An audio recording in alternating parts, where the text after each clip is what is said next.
Alright guys, I'm back with another horror room movie review, and today is the Texas Chainsaw Massacre: The Beginning. This is the last movie in the Texas Chainsaw Massacre series. I've watched them all now, and I actually like this movie. It's a prequel to the remake movie, but it's also an origin story of how this entire thing got started, how this family started killing people. But I went through and I found my VHS of the Texas Chainsaw remake. I got this as a present a long time ago. I never actually opened it or anything because I was already watching DVDs by then. But yeah, this is the Texas Chainsaw Massacre on VHS. So anyways, on to this movie. This one came out October 6th, 2006, so it was just in time for Halloween. Had a budget of $13 million, and it only made $51 million back. So it wasn't nearly as popular as the first one. I think the remake made so much money, that's why this one was even created in the first place, and they said, screw it, we're just going to go with an origin story. But I enjoy this movie. I think it's cool the way they set everything up, and it really works with the remake and how this sets up the future events, like Monty having no legs. Even the sheriff losing his teeth is included in this. So I did like that. But it starts off with August 1939, and we see this pregnant woman who's working in the slaughterhouse, and she gives birth to Leatherface. And then she dies, I guess, during childbirth. The owner of the slaughterhouse, this guy is a complete dick. You just can't wait for Leatherface to kill this guy.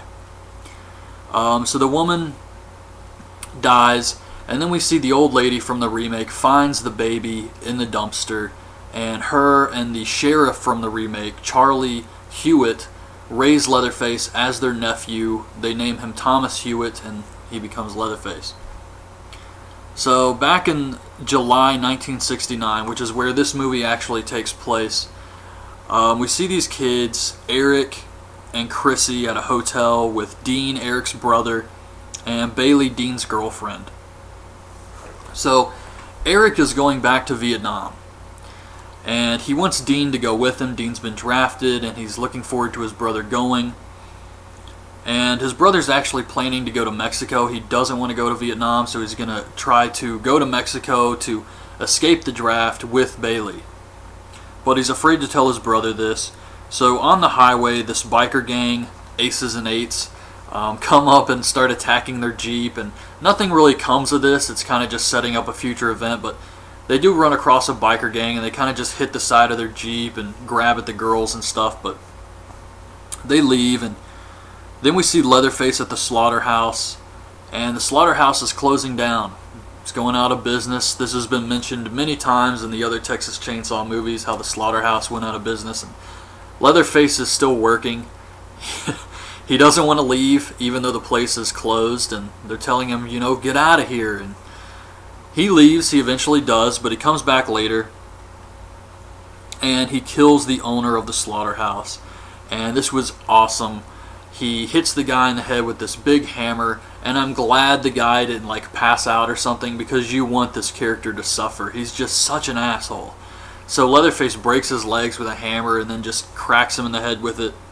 And before he leaves, he sees like some weapons scattered about. I think a meat cleaver, a knife, but Leatherface grabs the chainsaw. So the sheriff shows up, the real sheriff. This is before Charlie takes over as sheriff. The real sheriff shows up at Charlie's house and tells him what's going on, and Charlie rides with him to go pick up Leatherface. The sheriff tells Charlie that he's the last law enforcement in the county, and he's actually leaving in a week to go to Michigan. Once they find Leatherface, Charlie shoots the sheriff with a shotgun because he doesn't want his nephew getting arrested. So he shoots the sheriff with a shotgun, and he says, I just killed the entire sheriff's department. And of course, Charlie is played once again by R. Lee Ermey, who did a fantastic job once again. Really made this movie. And he becomes the new sheriff. He takes over. He puts on the outfit, drives the police car now, and he tells the family, Monty, the old woman, Leatherface, that they're going to stay. They're not going to abandon the county like everyone else just because the slaughterhouse is closing. They're going to stay. They're not going to let the town get overrun by bikers and hippies.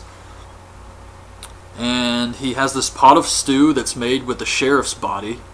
And he says they're never going to starve again. So now they're just going to eat people. And pretty much whatever Charlie says goes in this family. You can just see it. Later on when the kids are asking for help, Dean and Eric, and Monty comes up to him, he just says, I don't mess with his business. So Charlie decides they're going to kill people and eat them, and everyone's just like, alright, whatever. So now he wants to be called Sheriff Hoyt. We see Dean, Eric, Chrissy, and Bailey show up at the gas station. There's a couple bikers there. One of them, the girl biker, follows them.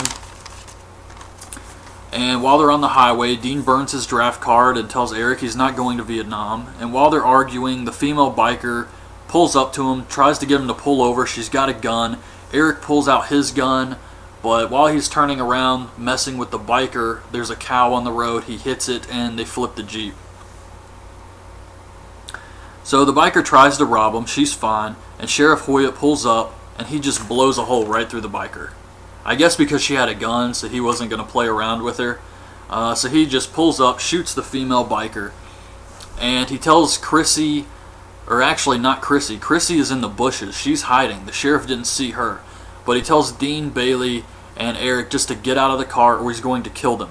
So they instantly know this is not a normal situation here. Something's going on. The sheriff finds the burnt draft card, but Eric takes the blame and says it's his. He puts the biker's body, the sheriff puts the biker's body in the cop car, and he takes Bailey, Dean, and Eric away. So Chrissy tries to find Eric's gun in the wreck, but Monty shows up. He's the guy who was in a wheelchair with no legs in the remake movie, but here he's got his legs, he hasn't lost them yet, and he's going to tow the car back to the house.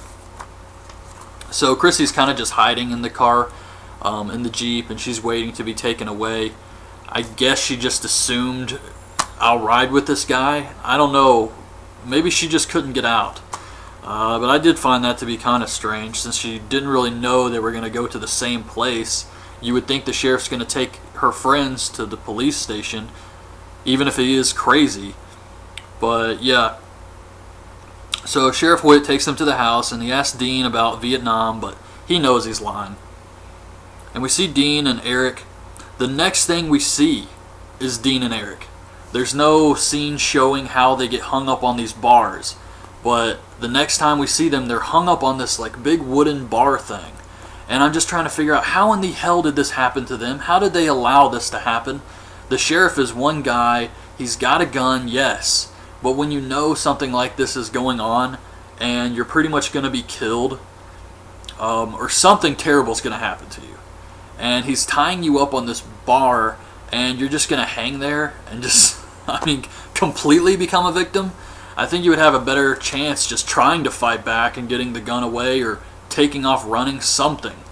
But to just allow this was kind of strange, and there was no scene showing it. Like, okay, we're just going to go with it. Nope, the next time we see them, they're just hung up. So they're on this bar. Sheriff Hoyt says that his father always told him to keep his livestock clean and sprays them with a hose. I thought that was kind of disturbing. Monty pulls up but won't help them. He goes inside for a beer, and we see Bailey tied to the bottom of the table, and the old lady's like cleaning her up. She says, "We got guests coming over for dinner. You want to look good for the guest." The sheriff covers Eric with some saran wrap around his face. He's going to suffocate him until Dean confesses that he's the one who burnt the draft card. He's the one who's running from the draft. And so after hearing this, the sheriff makes Dean do these 20 push-ups.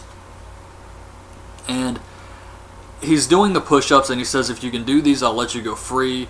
So his brother's cheering him on, and the sheriff is just hitting him with a billy club, baton thing, and he's just beating the crap out of him. But he does the push-ups, but afterwards the sheriff just continues to beat him up, and of course he's not going to let him go. So Chrissy runs to the road for help, and she sees the other biker from the gas station. And she runs up to him, and she's trying to get him to help her, and she says, the sheriff has your friend. He shot her. And we find out that she was the biker's girlfriend. So he pulls out this big gun and he says, show me where.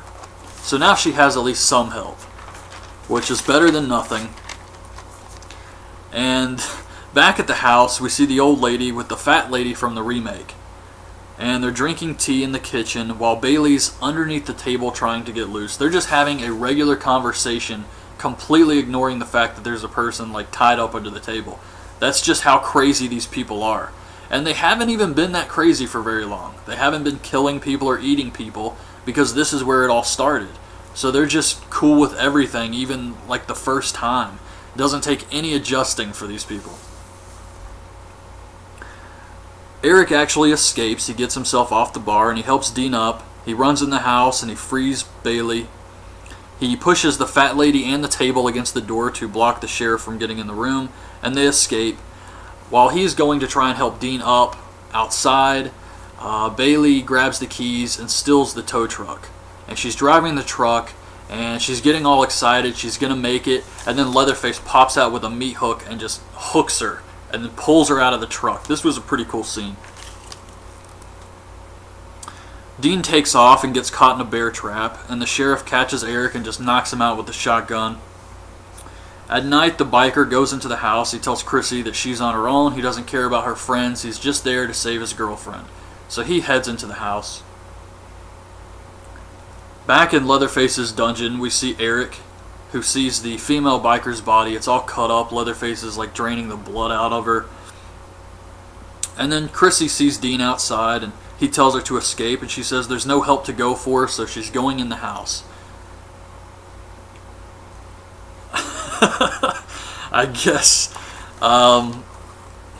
Yeah, now that I think about it, that really was a dumb thing for her to say, because even if there is no help to go for, going in the house is probably the worst idea. The worst thing you could do. Just stay on the highway and try and flag down cars would be better than going into the murder house. So the biker shoots Monty in the leg, and he takes the sheriff hostage to find his girlfriend. The sheriff takes him upstairs to Bailey, and the biker says, that's not her. And the sheriff says, shit, you don't want to see the other girl. Oh, that was awesome. So Leatherface attacks, and during the struggle, the biker falls on the chainsaw. The sheriff holds him down, and Leatherface starts it underneath the guy. And then he just pulls it up and basically cuts the guy in half. That was also pretty badass. And I do have to say, they did a really good job making Leatherface just completely badass again. I mean, in the remake he was pretty good, but here, the whole origin story, with his original mask, just the bottom half covering his face, he looked kind of like Shredder from Ninja Turtles. He just looked menacing, like this huge, intimidating figure. So I really liked how they did that with this movie. Alright, so Chrissy finds Eric in Leatherface's dungeon. He's still alive, but he's had the skin on his arms cut off, and she hears Leatherface coming, so she hides, and Leatherface kills Eric with the chainsaw and cuts the skin off his face and makes his first mask. So Chrissy goes to escape, but she hears Bailey screaming and realizes she can't leave her behind, so she's got to try and save her. And then we get this funny scene with the sheriff, Monty, and Leatherface and the old lady. And the sheriff is going to have Leatherface cut off Monty's leg so that the infection, because the gunshot is going to infect his leg, and this way they can prevent the infection. So he's going to have Leatherface cut off his leg. Of course, as you know in the remake, Monty's missing both legs, so something has to happen here. So Leatherface tells the old lady to hold Monty. She says, why? He says, because he's not going to like this very much. And Leatherface cuts off the leg, but then he kind of, I guess, nicks the other one. And the sheriff is like, that's sloppy, that's going to get infected, even him up. So he has to cut off the other leg too. And it was really funny. Chrissy tries to save Bailey, and she gets caught. Then somehow she's knocked out. I don't really know what happened. The sheriff is talking to her one minute, the next she's unconscious. She wakes up at the dinner table. The sheriff calls her an asshole because he's trying to say grace. We see Dean, who's knocked out. Bailey, who's just in a catatonic state. She's missing teeth or her tongue or something, and she's just frozen. And Leatherface comes up and cuts her throat with some scissors. Chrissy jumps through the window and takes off running, and Leatherface goes after her with the chainsaw.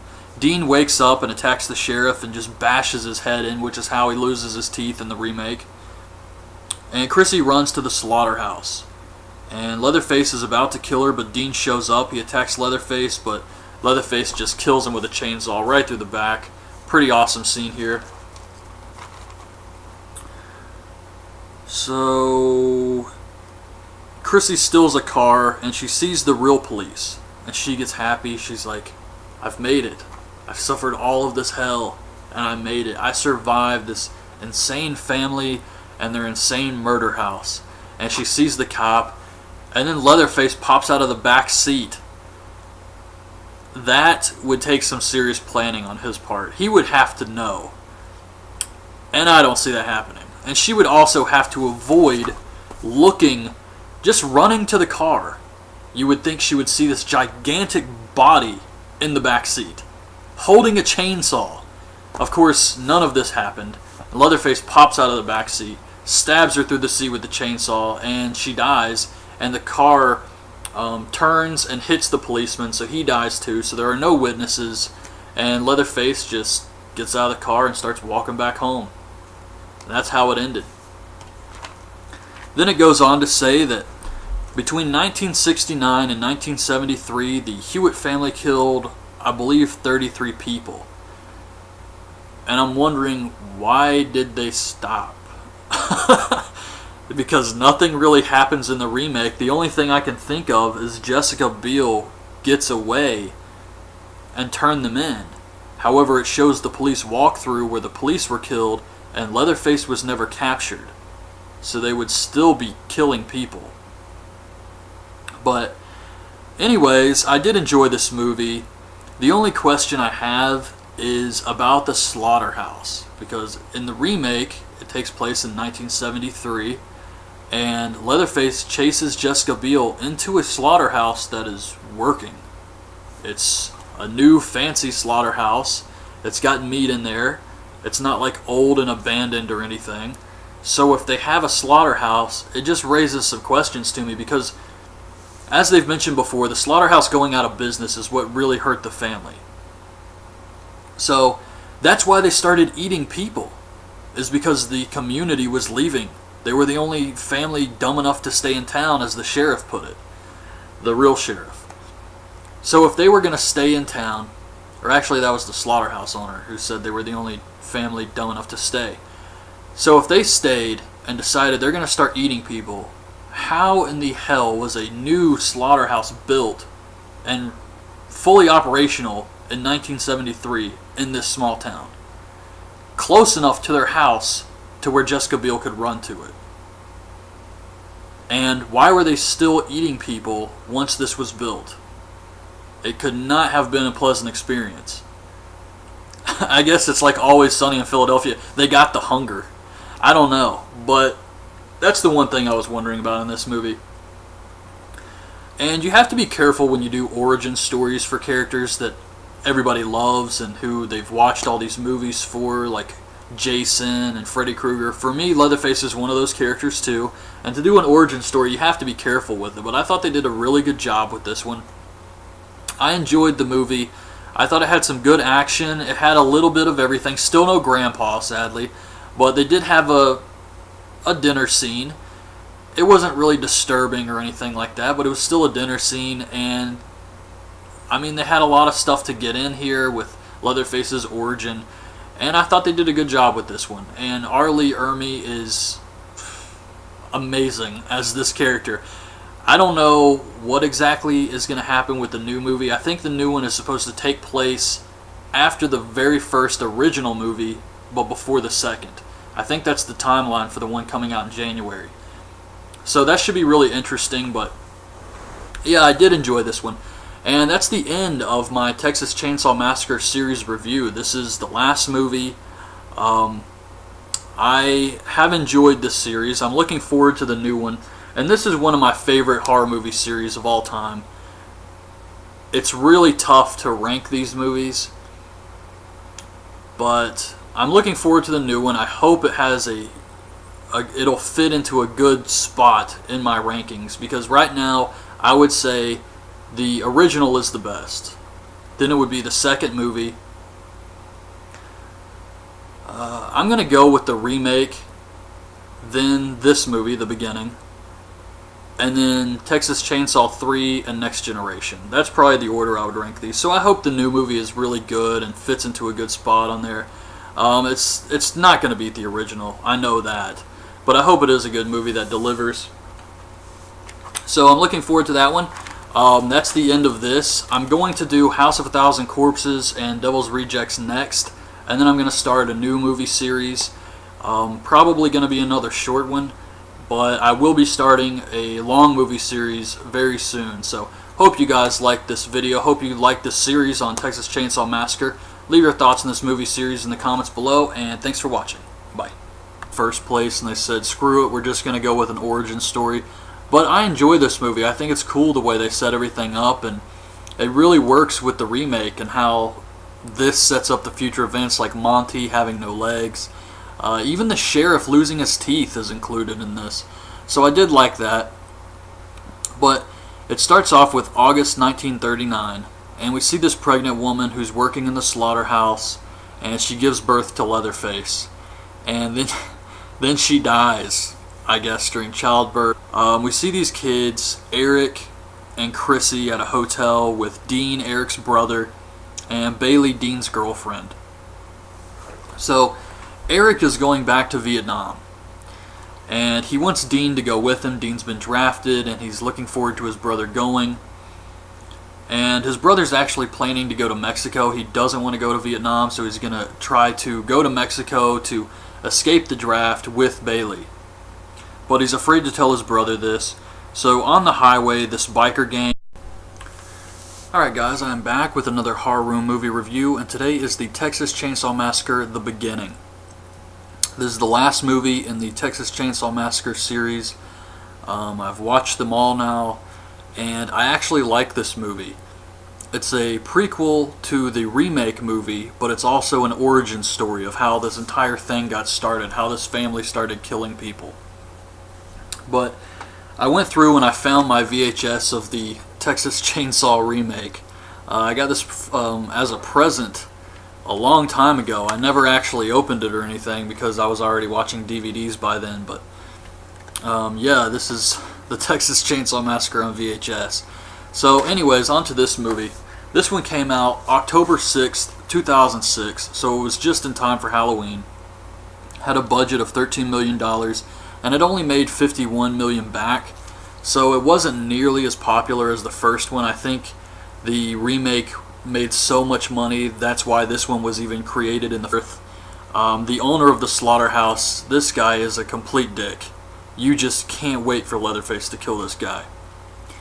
So the woman dies, and then we see the old lady from the remake finds the baby in the dumpster, and her and the sheriff from the remake, Charlie Hewitt, raise Leatherface as their nephew. They name him Thomas Hewitt, and he becomes Leatherface.